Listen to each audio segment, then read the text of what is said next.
Xudo hammadan burun butun olamni yaratdi. U chaqda yer shari shaklsiz va qupquruq holatda bo'lib, sularni qorong'ulik qoplagan edi. Xudoning ruhi suv ustida larzon parvoz qilib yuradi. Xudo yo'ruq bo'lsin degan edi, yo'ruq paydo bo'ldi. Xudo yo'ruqlikning yaxshi ekanligini ko'rdi. Shuning bilan u yo'ruqlikni qorong'ulikdan ayirdi va yo'ruqlikni kunduz, qorong'ulikni bo'lsa kecha deb atadi. Kech kunduz o'tib bu tunji kun bo'ldi. Andan Xudo sularning yuqori tuvan ikkiga ayrilib turishi uchun ularning orasida bir fasil bo'lsin deb amr qildi. Shuning bilan bir fasil paydo bo'lib, uning ostidagi sularni ustidagi sulardan ayirdi. Xudoning amri bilan shunday bo'ldi. Xudo bu fasilni osmon deb atadi. Kech kunduz o'tib bu ikkinchi kun bo'ldi. Andan Xudo osmonning ostidagi sular bir yerga yig'ilsin va quruq tuproq ko'rinsin dedi. Xudoning amri bilan shunday bo'ldi. Xudo quruq tuproqni yer, yig'ilgan sularni bo'lsa dengiz deb atadi. Xudo bularning yaxshi ekanligini ko'rdi. Andan Xudo yana yerda har xil o'simliklar, urug'liq va mevalik bo'lib o'z turlari bo'yicha unib chiqsin dedi. Xudoning amri bilan shunday bo'ldi. Shuning bilan yer yuzida har xil urug'liq va mevalik o'simliklar o'z turlari bo'yicha unib chiqdi. Xudo bularning yaxshi ekanligini ko'rdi. Kech kunduz o'tib bu 3-chi kun bo'ldi. Xudo yana osmonda yo'ruqlik bergan jismlar bo'lsin.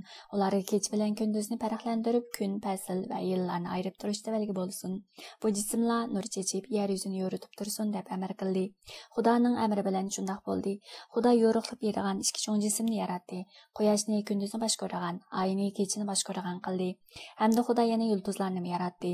Yer yuzini yo'ritish, kunduz bilan kechini boshqargan qilish va yo'ruqlikni qorong'ulikdan ayirish uchun Xudo yo'ruqlik bergan jismlarni osmonga o'rlashtirdi va ularning yaxshi ekanligini ko'rdi. Kech kunduz o'tib bu 4-chi kun bo'ldi. Xudo yana suv har xil jonliqlar bilan to'lsin, osmonda har xil uchar qanotlar uchsin deb amr qildi. Buning bilan Xudo suvda yashaydigan ajoyib g'aroyib jonliqlarni, har xil cho'ng kichik baliqlarni va osmondagi har xil uchar qanotlarni o'z turlari bo'yicha yaratdi. Xudo bu jonliqlarning yaxshi ekanligini ko'rdi. Xudo bu jonliqlarga baxt ato qilib, suvda yashovchi jonliqlar ko'payib, dengiz okeanlarni to'ldirsin, uchar qanotlar yer yuzida ulg'aysin dedi. Kech kunduz o'tib bu 5-chi kun bo'ldi. Xudo yana yer yuzida har xil jonivorlar, uy hayvonlari va cho'ng kichik yovvoyi hayvonotlar paydo bo'lsin dedi. Xudoning amri bilan shunday bo'ldi. Shuning bilan Xudo yer yuzida har xil jonivorlarni o'z turlari bo'yicha yaratdi va ularning yaxshi ekanligini ko'rdi. Andan Xudo bizning obrazimizdek, ya'ni ruhiy jihatda bizga o'xshaydigan insonlarni yaratayli. Ular har xil jonivorlarni, dengiz okeandagi baliqlar, osmondagi uchar qanotlar, barliq uy hayvonlari va cho'ng kichik yovvoyi hayvonotlarni boshqargan bo'lsin deb amr qildi. Bunun bilan Xudo insonni o'z obrazidagi yaratdi, uni o'ziga o'xshaydigan qilib yaratdi. Shundaqla ularni er va ayol qilib yaratdi. Xudo ularga baxt ato qilib mundaq dedi: "Farzand ko'rib ko'payinglar, yer yuzini qoplab dunyoni bo'ysundiringlar. Shundaqla dengiz okeandagi baliqlar, osmondagi uchar qanotlar, shuningdek butun jonivorlarni boshqaringlar. Men sizlarga butun yer yuzidagi har xil ziroat va mevalarni oziqlik qilib berdim. Barliq cho'ng kichik hayvonotlar va uchar qanotlar qatorliq har xil maxluqlarga bo'lsa, o't-cho'p va ko'ktatlarni oziq qilib berdim." Xudoning amri bilan shunday bo'ldi. Xudo yaratganlarning hammasiga qarab, ularning yaxshi ekanligini ko'rdi. Kech kunduz o'tib bu 6-chi kun bo'ldi. Shunday qilib olam butkul mavjudotlari bilan yaratilib bo'ldi. 7-chi kuni kelganda Xudo yaratish ishini tamomlab bo'lgan bo'lib, u kuni aram oldi. U 7-chi kunni baxtli kun qilib, uni muqaddas kun deb chakarladi. Chunki bu kun Xudo yaratish ishini tamomlab aram olgan kun edi. Alamning yaratilishi 1-bob 1-oyatdan 2-bob 3-oyatgacha men o'qidim. Ya'ni chunki 2-bob 3-oyatgacha bo'lgan mazmunni 1-bobga chetishligi bor bo'lganligi uchun men shuni qo'shib o'qidim. Asli bizning vaqtimiz sal uzunroq bo'lgan bo'lsa, alamning yaratilishi 1 va 2-bobni birga ko'rgan bo'lsa, buni ayt yaxshi bo'ladi. Lekin vaqtimiz qisqa bo'lganligi uchun biz ham oddiyoq qisqaroq bir ko'rib o'tish uchun mazmunni sal ozlatishni o'ylash qashqa, shunga 1-bobni ayrim ko'rmoqchi bo'ldim. 1-bobni shunga ayrim ko'rmoqchi. Alamning yaratilishida biz bunda bir 4 turlik, ya'ni meg'izliq bo'lgan so'zlarni asosiy nuqta qilib turib ko'rsak yaxshi bo'ldi deb o'ylashdim. Birinchisi bo'lsa yaxshi. Endi bu yaxshi degan so'z ibronicha to'b, ya'ni to'b yaxshi degan so'zdan kelgan. Buningda ya'ni 1-bob, yaratilish 1-bob 3-oyatda Xudo amr qilib bo'lsin degan vaqtda shuna paydo bo'ldi va shuna Xudo buning yaxshi ekanligini ko'rdi degan vaqtda, ya'ni shunday bir takror paydo bo'lgan so'z bo'lsa yaxshi degan so'z. Shuning uchun bu Xudoning yaxshi ekanligini ko'rdi degan bu yaxshi degan bu to'p degan so'z butun muqaddas kitobning hamma yerda biz ko'p uchratadigan bir mazmun, muhim bir so'z. Chunki bu yaxshi degan so'z, ya'ni ikkinchi bobga kelganimizda texmo cho'nqirlab ma'miz. Bu yaxshi degan gapning bu bir alqi yaxshimi yomonmi yoki buning sifatining qandaqligi, buning qandaq o'lchamishganligini bir narsaning yaxshi yoki yomonligini hukm qiladigan bir o'lchamning bir nuqtasi deb qarasak, masalan, ya'ni biz barliq ko'zimizni barliq Xudoga qaratib, ya'ni bizning barliq hukmlarimiz, ko'z qarashlarimiz, biz barliq yaxshi deb ya'ni inson yaxshi deb qarashga qilgan ishlarimiz faqat Xudo yaxshi deb qaragan ishlarni qila olish uchun, ya'ni bizning o'lchimimizni, bizning yashashdagi barliq o'lchimimizni, barliq har qanday narsalarga qaraydigan ko'z qarashimiz bo'lsin, baholarimiz bo'lsin, hammasining o'lchamini biz faqat Xudoga, ko'zimizni Xudoga qaratib, bu yaxshi yomonning o'lchamini faqat Xudoga qaratib turib, Xudoga qo'yib turib ko'rishimiz kerakligini bildiradigan bir so'z. Gerçi bu yaxshi degan bir ig'iz so'z bo'lgan bilan shunday bir yaxshi degan so'zni biz ko'ra olmasak, Hava Hanım'ı günah etkizishdan burun onun yaxshi ekanligini ko'rdi va uni yegan vaqtida qanchalik aql qilganligini o'ylab, degan o'xshash yaxshi ekanligini ko'rdi deb Hava Hanım'ın ko'zi o'lchimi, ya'ni uning o'lchimi, ko'rishki o'lchimi, yaxshi yomonlikdagi o'lchimi Xudoning so'zida emas, balki aksicha o'ziga qo'ygan, ya'ni o'zining ko'z qarashi bo'yicha o'ziga qo'ygan, o'zining nafsiga qo'ygan bir o'lchamni yaxshi deb qaragan bir o'lcham bo'yicha qaradi degan nimalar ko'rildi. Shunday bir tomirlarni, shunday bir tomir ostida yana bir muhim mazmunlarni ko'ra olamiz. Yana bu so'z orqali yana biz Konahtining yana nurg'un qismlarida qarasak, mushu so'zni tahrorlandi yoki tarixlar qismiga ko'rsak, Xudoning nazarida rezil bo'lganini qildi. Shu podshoh Xudoning nazarida rezil bo'lgan ishlarni qildi.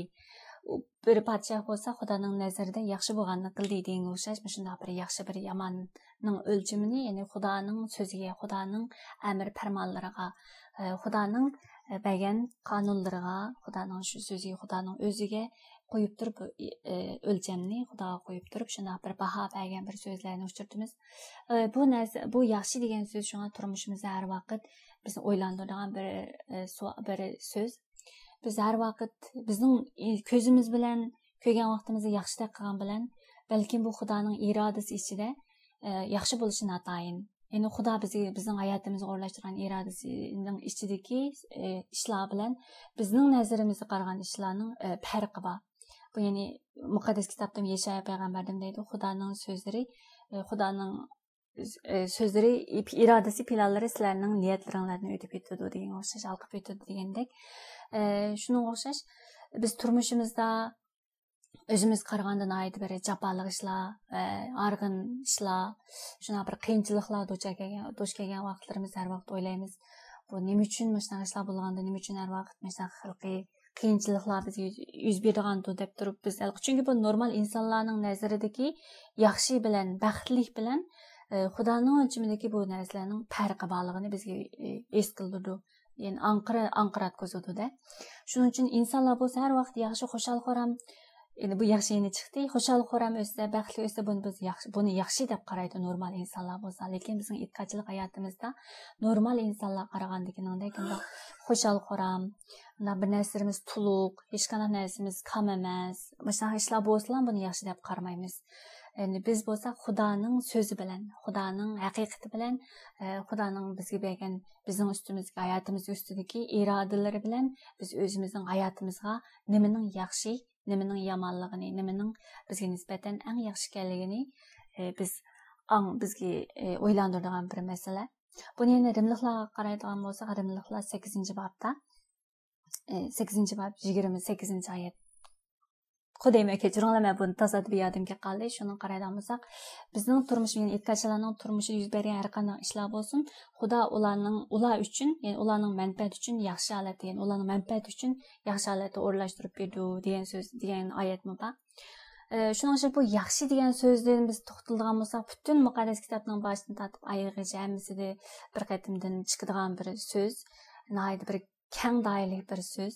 Shunday bo'lsin, bu yaxshi degan so'z orqali men bugun bizning hayotimizga har bir ishlarni o'zimizning qarashimiz bo'yicha hukm qilmasdan, o'zimizning ya'ni insonlik, chunki biz insonlarning doirasi, ko'rish doirasi, tushunchasi cheklik, shunday bir cheklik qarashlarimiz cheklik bo'lgan bir tunishlarimiz bo'yicha Xudoning hayotimiz ustidagi, millatimiz ustidagi bo'lsin, dunyodagi barliq ishlar ustidagi bo'lsin, irodasini biz o'zimizning cheklik bo'lgan qarashimiz bilan cheklik bilan qarashimiz bilan baholab hukm qilishdan biz ehtiyot qilib, har vaqt Xudoning irodasini, Xudoning so'zini so'rab, biz har vaqt o'zimiz yaxshi yoki yomon, o'zimizga nimaning yaxshi yoki nimaning yaxshi emas, muvofiq emasligini har vaqt o'lchamini Xudo ustiga qo'ysak, texmu Xudoning irodasi yo'lida o'zimizning hayotimiz ustiga Xudoning nimalarni irod qilganliklarini anqirab, Xudoning irodasining bizga bergan irodasining naqadar yaxshi ekanligini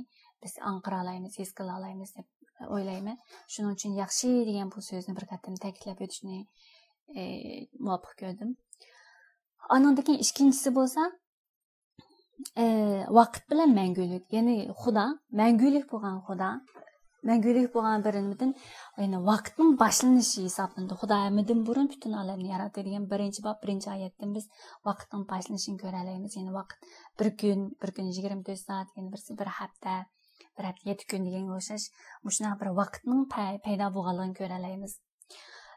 Ba'zan bu vaqt ya'ni cheksiz bo'lgan, ya'ni hech qanday bir cheklimlik ichida bo'lmagan Xudo bo'lsa, bir cheklik bo'lgan vaqtni, cheklik bo'lgan bir sharoitni yaratib, uning ichiga insonlarni qo'ydi.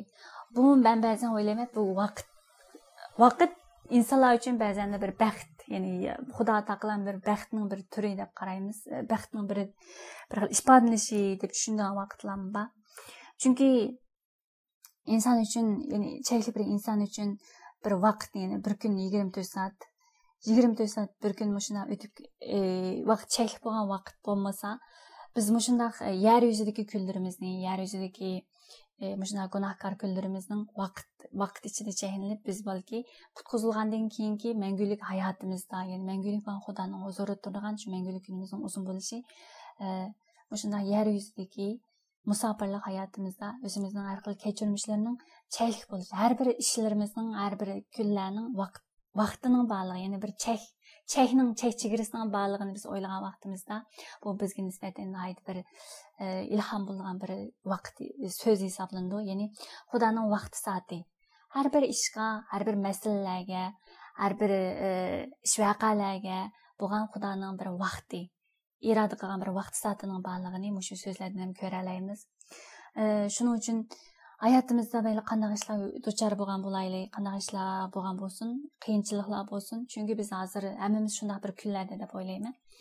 Shunday kunlar ustida biz qaraydigan bo'lsak, Xudoning bu bizning ustimizdagi, ya'ni bizning ustimizdagi bunday hasratli kunlar, shunday kunlarning cheki borligi, ya'ni oxiri bir kun chekining borligi.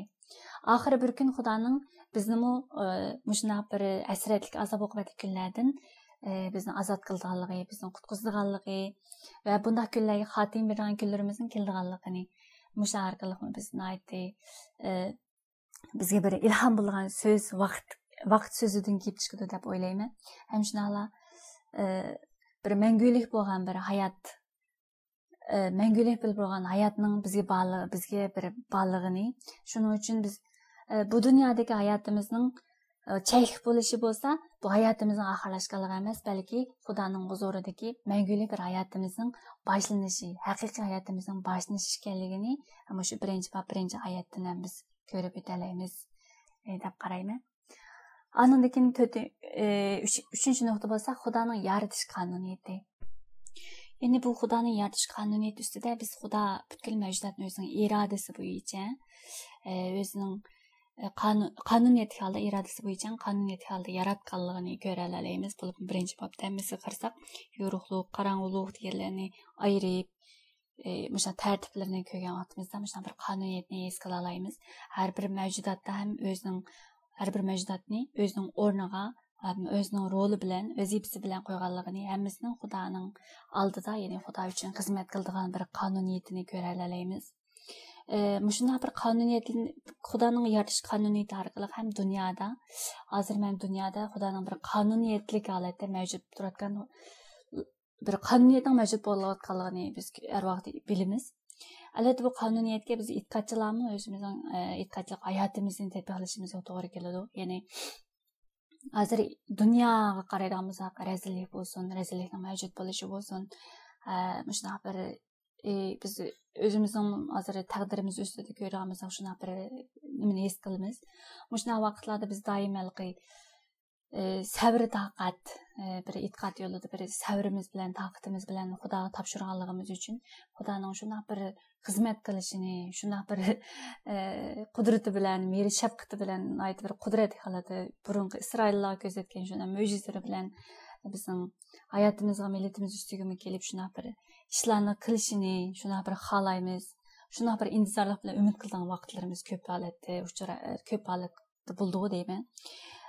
Lekin biz bundan shunday vaqtda biz cho'ng bir dunyoning har bir millat ustida, dunyodagi har bir davlatlar ustida Xudoning o'zining bir irodasi ustidagi, ya'ni irodasi ichidagi bir qonuniyatning borligini biz avval cho'ng doirada mushu bir nuqtai nazarni biz avval o'ylashimizga to'g'ri keldi.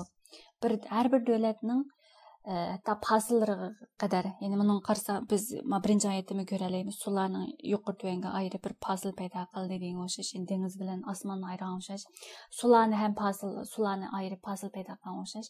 Har bir davlatning fasil chegaralarini ya'ni Xudoning irodasi bilan o'rlashtirishi deb bunga ishonamiz. Shunga o'xshash qaysi bir davlatning tiklanishi, qaysi bir davlatning yemirilishi, qaysi bir davlatning gullanishi bular hammasi Xudoning irodasi ichida deb buni tushunamiz. Yeremiya payg'ambar qismini o'qisanglarmi, men o'zim xohlagan bir davlatni tiklab, qurib, ularni gullataman degan o'xshash mazmunlarni aytib ko'p chiqadi. Shunga o'xshash bir bizning hozirgi dunyoning yuzilishiga qaragan vaqtimizmi, yana biz bunun dünya gerçi qanday bir qonuniyat bilan, qanday bir yuzlanish bilan ketayotganligi nisbatan biz o'ylashsakmi, shu vaqtlardami yana bularning asli mohiyatida Xudoning bir cho'ng bir qonuniyati, irodasi ichidagi bir qonuniyatli holatda bir planning mavjud ekanligini biz avval o'ylashimizga to'g'ri keldi.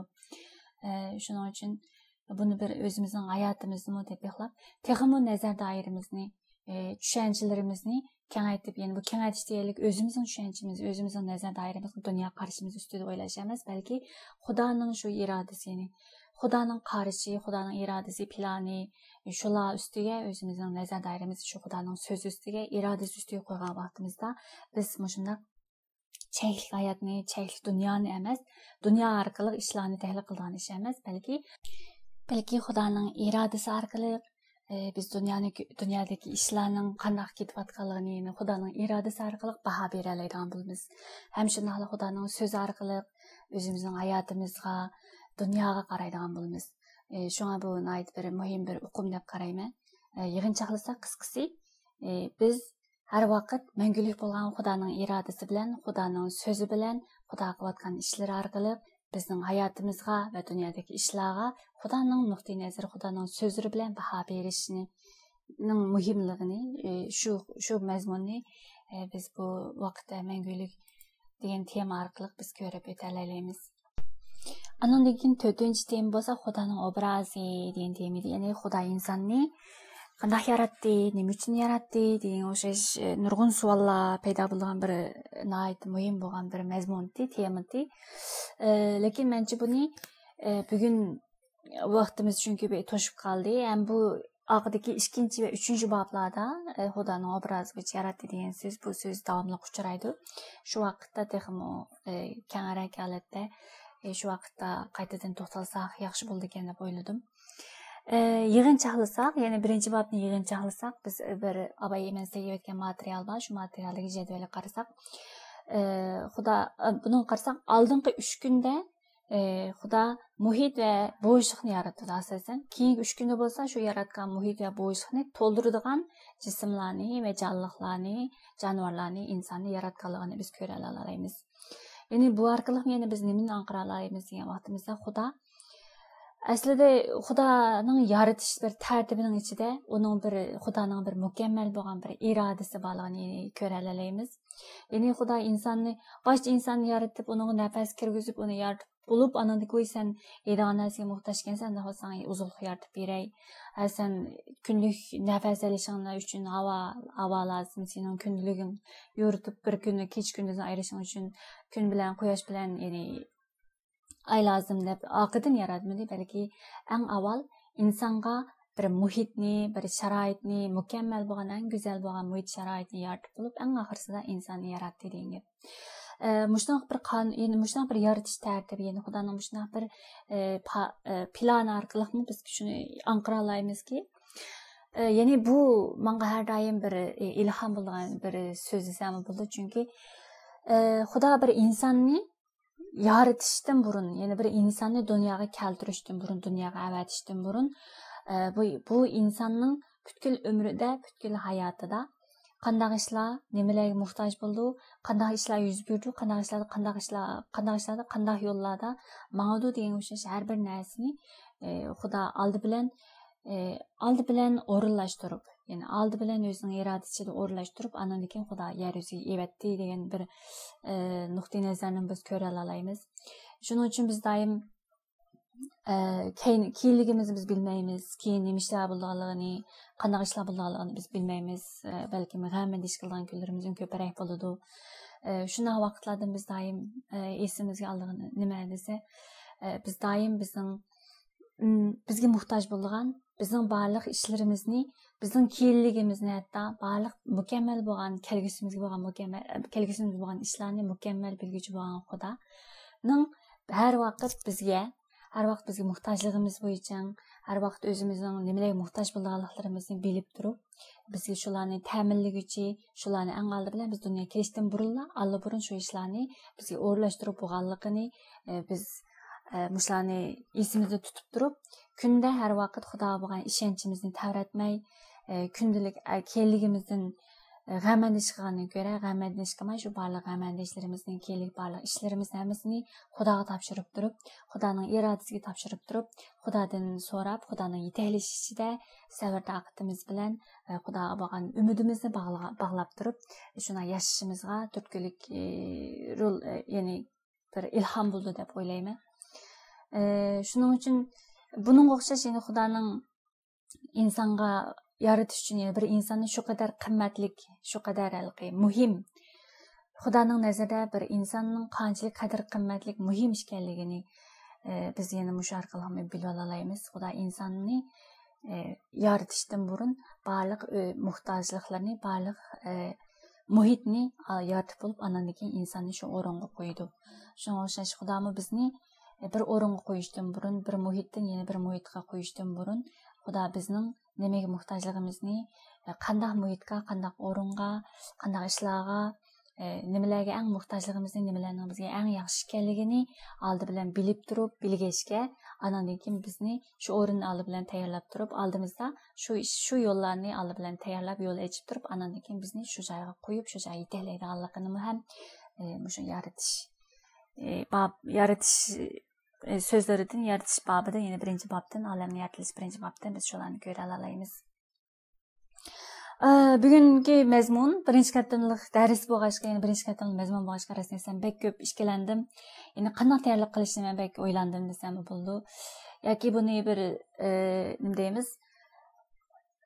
Ilmiy holatda bir darsga o'xshash shuna bir nima deymiz? Asosiy mazmunlarni ham qo'yib bunda mazmunlar bor deb bir asosiy qismini ham formalarga o'xshash men ham o'tirib qo'yib mangab ketsakmi bo'ldi, lekin unda qilish biroz o'lik holatdagi bir usul, ya'ni bir faqat bilimlan bo'lib qolib, bu hayotimizga nisbatan bir tatbiqlash, hayotimizga qo'llanish ishlariga nisbatan biroz ojizlik qildi deganimni o'ylashdim.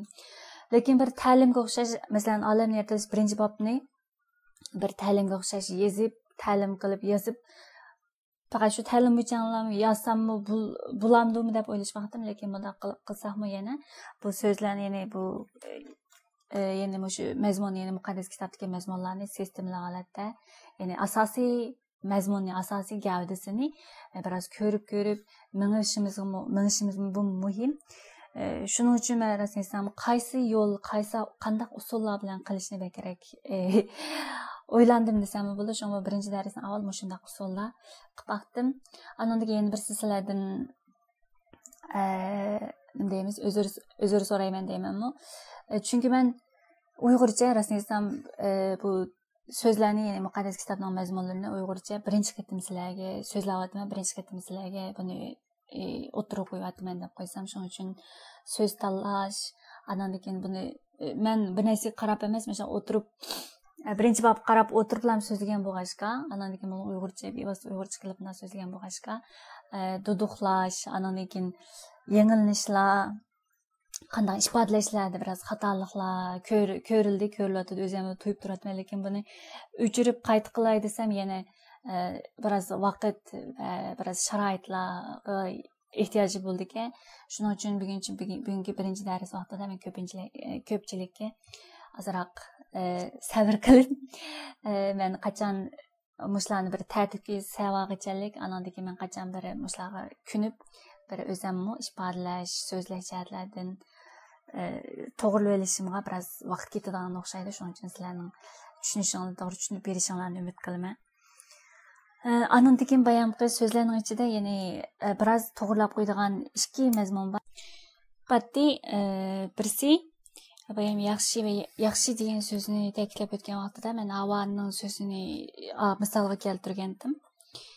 Misal keltirgan vaqtimda Havvaning gunoh etkizish jarayonida Havvani yaxshiligini ko'rib deb deb olgandek qilmay, amaliyotda o'zinglar ilqiy qarasaqmi, bu 3-bobda asli takror chiqadi, shu vaqtda texnik ko'rsakmi, lekin biz hozir yaxshiga oid mazmun bo'lg'achqa 3-bob 5-oyatda Xudo sizlarning buni yesanglar ko'ngillarning ochilib, ko'zinglarning ochilib, o'ziga o'xshash yaxshi bilan yomonni bildigan bo'lib qolganliklarini bildi degan vaqtida, ya'ni ayol, ya'ni Havvani shu shaytonning gapiga kirib, o'z mevani yesa qancha chiroyli, ya'ni mevaning chiroyli, shirin ekanligini ko'rib, aniq yesa qancha aqlli bo'lib ketadiganligini o'ylab deb balki shu yaxshi bilan yomonning, ya'ni yaxshi bilan yomonni bilib qolganligini biludi deb shayton shuni aytib turgan bo'lg'achqa, Havvani shu o'lchamini, yaxshi yomonning o'lchamini o'zining ko'ziga, ya'ni o'zi ko'rgandiki, ko'z oldidagi shu ko'zga ko'rgan narsaga qo'ygandiki shu o'lchamni deb asli shuni misolga olay deb qilgandim. Shu mazmunni biroz aniq emas chiqqan o'xshaydi, endi xato tushuncha bo'lmasin deb to'liqlab qo'yay dedim. Andan keyin shunda yana men rimliklar yozilgan xat 8-bob 28-oyatni misol olgan vaqtimda, ya'ni Xudo o'zini so'yganlarning hayotida yuz bergan har bir ishlarni moslashtirib, uning manfaati uchun o'rnashtirdi deganda, ya'ni moslashtirishmi shu? Moslashtirish degan so'zni biz shu odam uchun, shu so'ygan itqatchining manfaati uchun moslashtirib, ya'ni yaxshi holatda moslashtirib, o'rnashtirib berdi degan mazmunni, shundaq mazmunni mo'lchal, ya'ni bu to'p degan ibroniycha so'z, shundaq yaxshi, ya'ni bu alqi so'zga qarab, jumlaga qarab har xil ifodalanishi bor emas. Shuning uchun buni biroz tushuntirib qo'ysam yaxshi bo'ladi deb o'yladim.